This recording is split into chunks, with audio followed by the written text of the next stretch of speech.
Hi, everybody. I believe it might be recording. It is. Hello. Hi, everybody. I'm going to pace around a little while I speak because it's easier for me to stay on the move that way. But top of the morning to you. I'm going to speak about neurodivergence and psychopathology and inborn conditions. And when we're talking about these things, I believe that they're things that we're describing so medically and through the means of psychology and psychiatry, but they are of course conditions, patterns, states which humanity has always somehow tried to capture and understand and describe in its grappling with myth and archetype and other ways of perceiving humanity.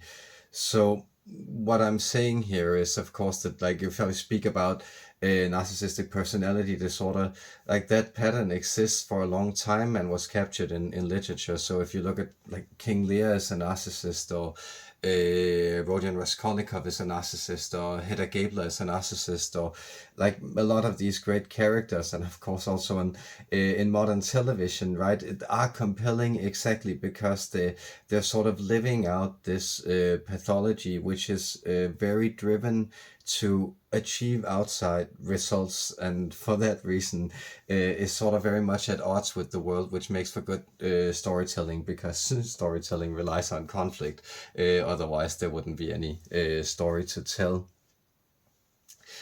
So what I'm going to describe here is the relationship essentially between autism as one part of a spectrum, which has also the borderline condition, borderline personality disorder, or emotionally unstable personality disorder, as it's known in the Danish psychiatric system, narcissistic personality disorder, and what we know as dissocial or antisocial personality disorder, what we usually knew as psychopathy. So this is a part of a spectrum, is my idea and sense of it.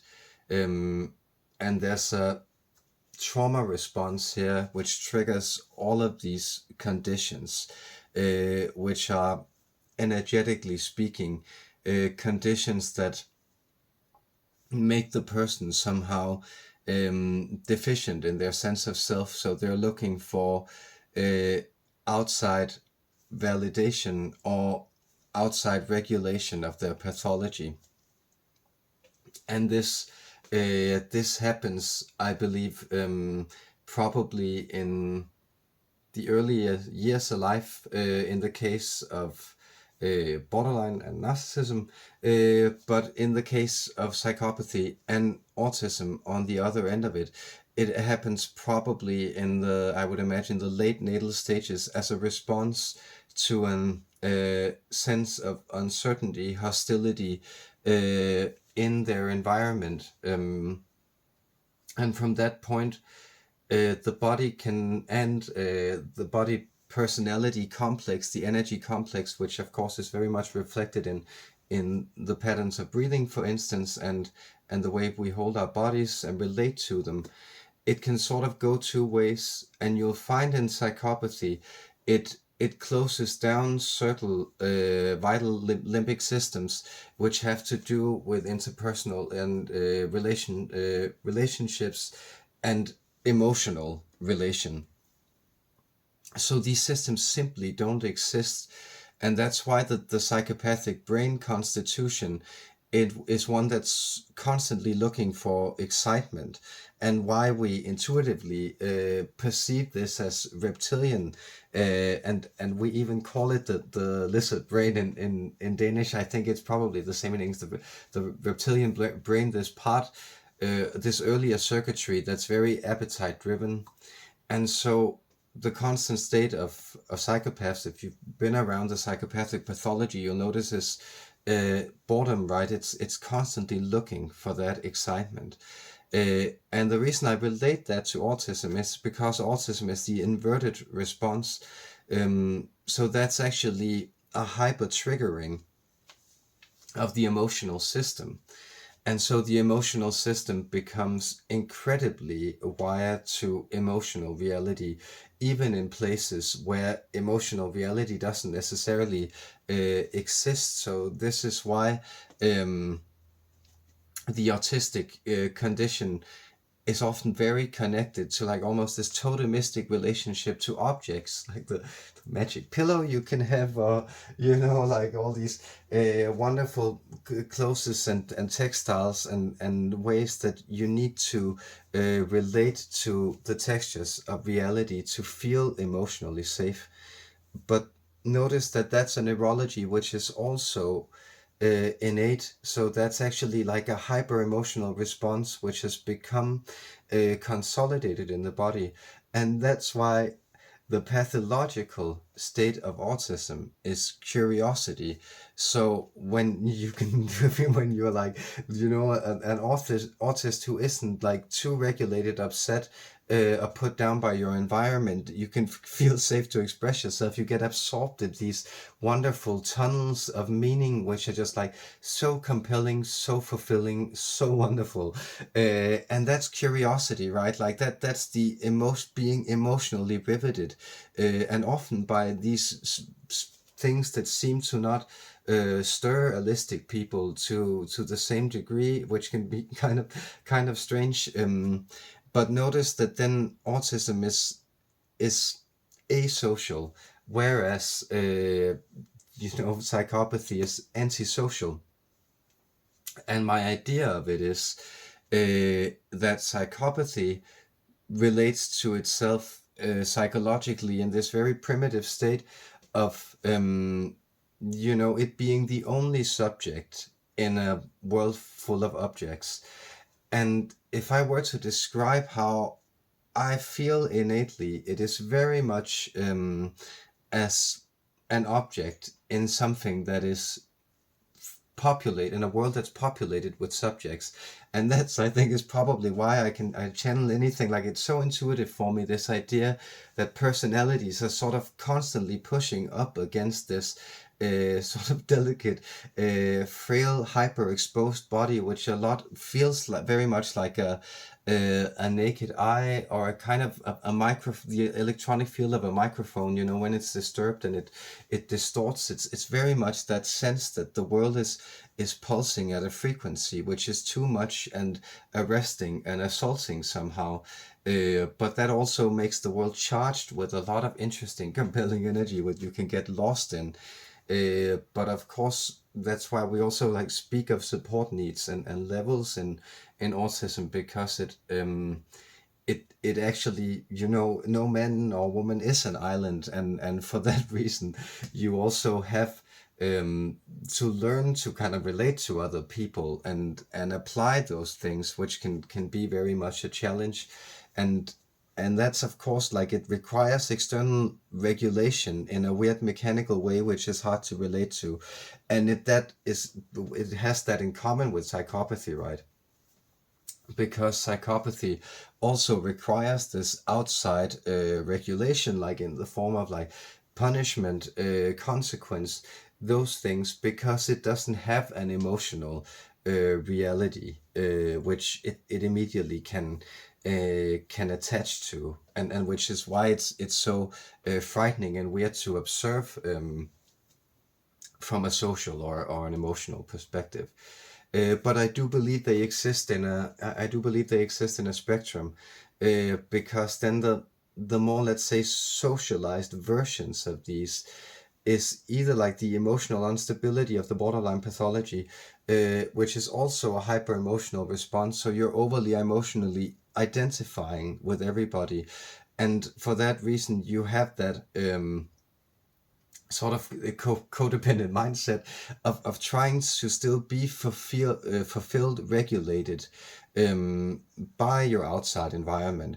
And that's why the borderline pathology has very, very good therapeutic prospects, because as soon as people kind of learn to self-validate and connect to other emotional realities, and also to shut themselves down and not over emote with people they shouldn't be over emoting with, or circumstances they shouldn't be, they can get on really well in life, and it can really be a gift to the rest of the world to also have people who are very emotionally open and understanding. There's also a blessing to it. And then the narcissism pathology is interesting. It is interesting to study, right? Because it's so idiosyncratic, but it's very much regulated by things such as shame, for instance, social convention. Once it doesn't get too malignant, it still fears the limelight of shame. And that's the panopticon, that vision, that like as soon as narcissism is observed and regulated by the outside circumstance, it still feels it seeks the validation of society, and its projected worth in that. So that's why, for instance, you probably had at least a few bosses who were high in narcissistic traits, because they're also good at gathering up sort of the excess energy in social structures and applying it and directing it, just as psychopaths are somehow also good at dragging humanity kicking and screaming into the future, often in terrible and horrible ways. But of course, like if you describe the biggest economic leaps forward in human history, it was the Soviet Union and under Stalin, right? And it was China. Even though like some of Mao's reforms were absolute failures, you can actually achieve a lot if you don't care about how many eggs you break. So I think, for better or worse, there is like something about these human pathologies, and that's not any way to kind of be an apologist for genocide, but it's only to say that there's, these archetypes we have both of, like the cruel, indifferent God, which punishes but also upholds the law, the powers that be, like these archetypes. And then like we also have the archetypes of sort of the entertainer, people who also value validation. And I think like if you're looking at histrionics, which is the one of the pathologies that's missing from the cluster B spectrum here, I think it's actually a sort of a twilight state between borderline and narcissism, which seems super painful, because it's super emotionally labile, but it isn't connected to a specific version of the self-image. It seems like very trapped in that state. So those are some of my speculations of it. And then of course you have the vampire and stuff, which is also like a narcissistic archetype, mythologized. And then you move over like in the wave and the like hungry ghosts, like all these intuitions you might find. And also like the weeping willow and certain natural spirits, I think, are probably captured a lot in like that open borderline mythology, that kind of like nymph, dryad, like frailty. And then you find that in Echo and Narcissus, of course, like it's a way of putting that together. And then like I've been speaking about elves and autists, right? And I think it's these deathless realms that autism very much exists in and are drawn to, and that can have a lot of different expressions. And because there's often like a component also of the joy of rhythm, the joy of excess energy, which needs to be directed and displayed, which is like the elven craft. And the fascination with objects and magical objects. I had that very much as a child. Like for some reason I couldn't understand why like Norse mythology was my favorite, but they had like magic objects and weapons, which I thought was cool. And then of course in Indian mythology they have like even more the Dusana chakra and all these magic discs and crazy weapons. So that's also pretty awesome. But that's to say, that kind of like otherworldly splendor, which is also captured, is something that's then kind of delicate, and maybe even, slightly demonic asuras, or the Yotzi, the giants in Norse mythology, these beings that are, set apart from society, have other agendas, sort of refuse to go along with it, and again they have these strange deathless configurations. And then there is, of course, the archetype of the homunculus, right? The child which is all mind and is just sticking out frailly into the world with this delicate little body which is overexposed and needs to be protected. But from there you can extract wisdom. And I think all these configurations of humanity, they have, of course, existed before. But I think there's a dual reason that we're seeing it in autism, partially we're becoming very aware of different human configurations, and our understandings of neurology are increasing.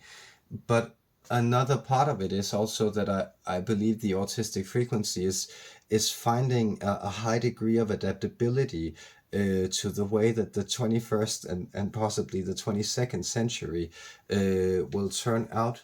So in these high information realities, it's very much, it's a great advantage to be able to shut down and shut out a lot of information, and to exist in a kind of self-fulfilled space where you're not very reliant on distractions, because distractions are really they're so overwhelming at the point that if you do one, you can do all of them. So that there's kind of this power in focus, and also, of course, the ability to work with massive amounts of information, which a lot of people who are high on the autistic spectrum is very, very good at, in one way or another, to relate to information and seem to have an intuitive sense about it that is kind of gained often by trading poor bodily senses and proprioception, and is that feeling kind of like Pinocchio, like which can also be a feeling. So in that way, I hope that was meaningful for whoever finds and attunes and listens to this. But because I've kind of been doing energy work and working as an energy worker, and not been figuring out like how this also factored into it. And now I, for instance, realize the connection to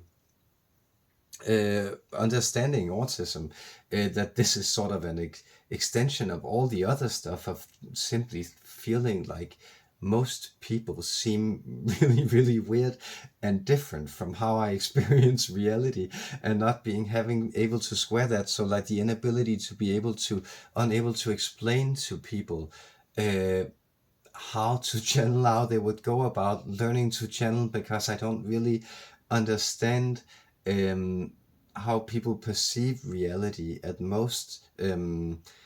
But I do very much resonate with a lot of people who do, and that's of course the weird thing, that in some fields or occupations there is probably it's not exclusively people who are very high on the autistic spectrum, but they're probably a majority. So in fields such as philosophy, for instance, and listening to philosophy podcast the other day, where he tells a joke that how can you tell somebody is leaving from a philosophy conference?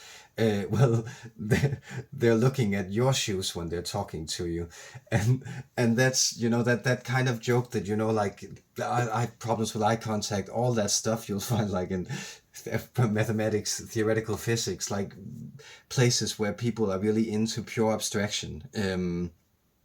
Are places where you'll find an overrepresentation of it, and I'm kind of like I'm understanding why it seems like a lot of professors, like professional, especially at university, kind of seem to be drawn to having conversations with me, because like we have that kind of like knowledge repartee where it's just, oh, let's just stand around talking about things we find are interesting for 20 minutes, and having that complete understanding that this is like a pure delightful game we're playing, and we're only interested in establishing the correct reading of it, because that's the thing when you are like neurodivergent, right? Like you're constantly just taking readings that are contrapoints of like, how do I differ from this, and how do I imitate what I'm expected to do to not differ from this.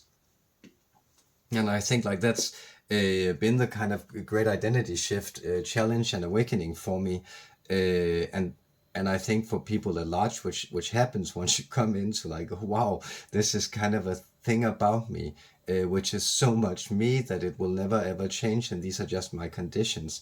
But that of course that then a lot of the things I've been beating myself up on with have suddenly become permissible, because I'll never find it easy being at large venues, or being overwhelmed, or having to go shopping, or putting my clothes out, and I'll always have like these spatial challenges. Um, but there's also this, there's also stuff that then so it kind of becomes very positive, that just like, look at me, I got dressed this morning, and hey, look at me, I managed to pack a bag to be able to leave and go somewhere all on my own. Because all that stuff is super challenging. And also knowing that like this, just the joy of eating with people will never be something I'll find, because it's a lot of noises that you can't keep out or shut down or regulate. They're all there at once, and they're all like coming in while people are also trying to keep conversation. And that seems like a great big disordered mess of sensory overload. So there's a lot of those things. And then of course also like just find the balance of then, okay, if I have the tendency to also always say what's on my mind, what's the kind of balance I'm willing to strike with the world about not not being an asshole, but also feeling like, yeah, like why can't I just say what I mean if I'm not being mean about it? And that's also something that people I think actually benefit, that there are some people who might like go, I don't know, the Protestant Reformation, people like Martin Luther, or Freud, or like without speculating too much, maybe like people who have also been willing to stand up to a lot of authority has been because they don't actually fully register the social implications of what that might mean. And so that sense of like personal conviction is something that's like also very related to the autistic nervous configuration. So that's kind of an encouragement. It's speculation, like some standard philosophy for you, but also an encouragement for you to, of course, like find your authenticity, whatever that might be, neurologically, and your bodily integrity, your like your mental sense of well-being and configuration, and of course also a happy, holy, healthy breath, spirit to you. So I send you my love, and I thank you for listening. Much love, guys.